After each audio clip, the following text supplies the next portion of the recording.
For the next few minutes, you'll be treated to a small dose of positive yet practical perspectives. And there is no one on the planet more qualified to prescribe positive perspectives than Dr. Perspective, Dr. Godfrey McAllister. How do you respond when someone confronts you with the question, "Who are you?" Most people respond by giving their name. I am John Doe, or I am Mary Dear. But is that who you really are? What happens when a woman gets married or anyone executes a deed poll and changes their name? Is it still the same person? Who are you?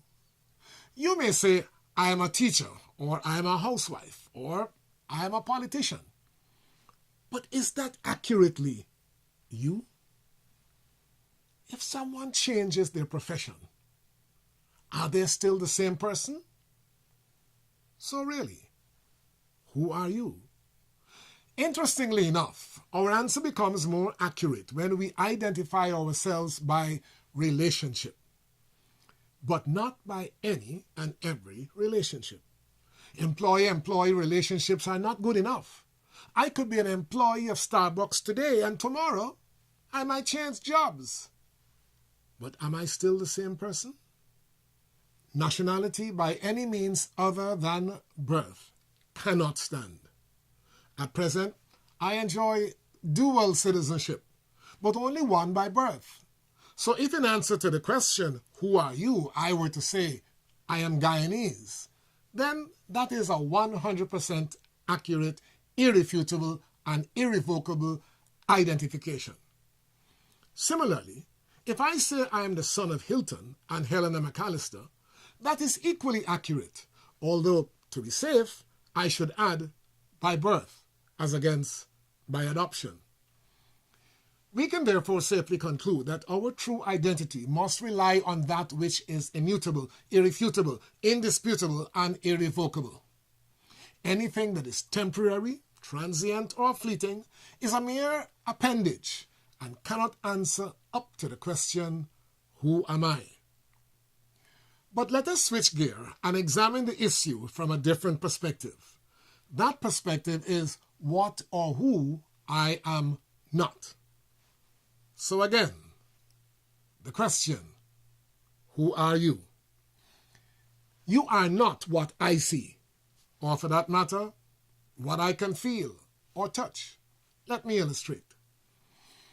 Recover 3 or 4 full-length photographs of yourself, each taken at least 10 years apart, and refer to them as A, B, C, and D.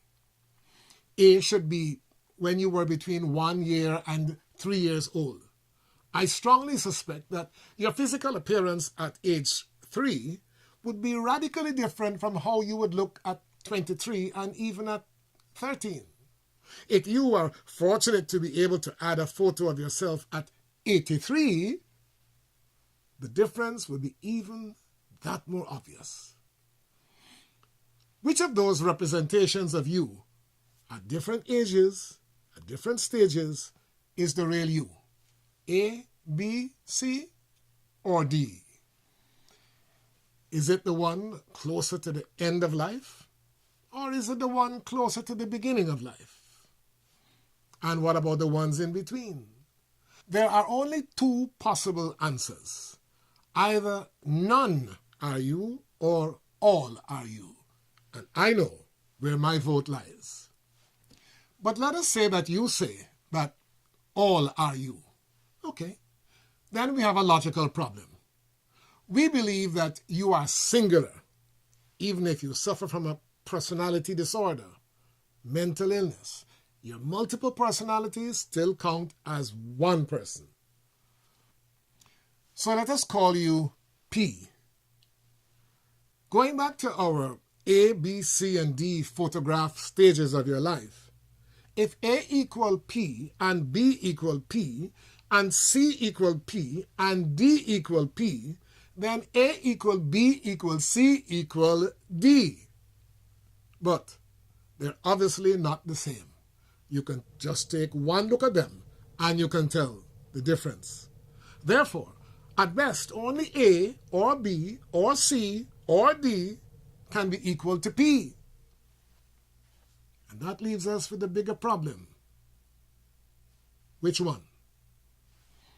The conclusion then is that in answer to the question, who are you?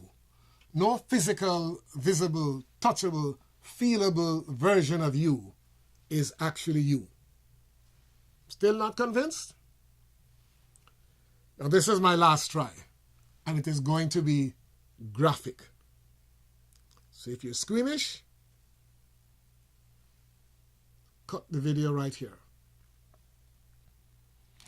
Imagine that our person P is a tall, dark, and handsome, athletic-built man. And let us call him John Doe. Unfortunately, P lost one arm. He is still John Doe. P then lost the other arm. He's still John Doe. But then P lost both of his legs. He's still John Doe. It grieves my heart to think of how unlucky John Doe is, because over the space of the next 6 months, John Doe lost both eyes, both ears, his nose, lips, tongue, one lung, and sad to say, his male genitalia.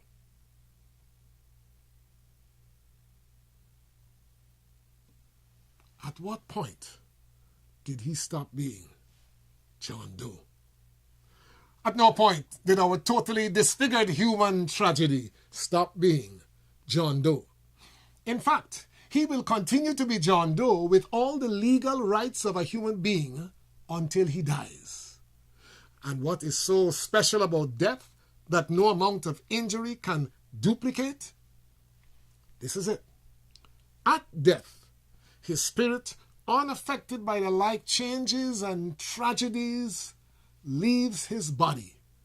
And John Doe is no more, or at least no more on earth. Who are you? You are an immortal spiritual being housed in a changing, growing, decaying human body. That's who you are. So what? I know. You want to know what's next. Look out for the conclusion in a coming video titled Identity Theft.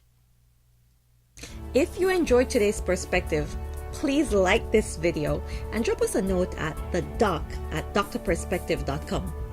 We have 2 requests. First, suggest any topic from your everyday life or any special challenge that you may face, and Dr. Perspective will respond in one of his perspectives. Second, share the word with your professional colleagues and invite them to connect with Dr. Perspective. Until next time, I'm Patrice Wigan, reminding you that the only thing over which you have complete control is your perspective. Empower yours today.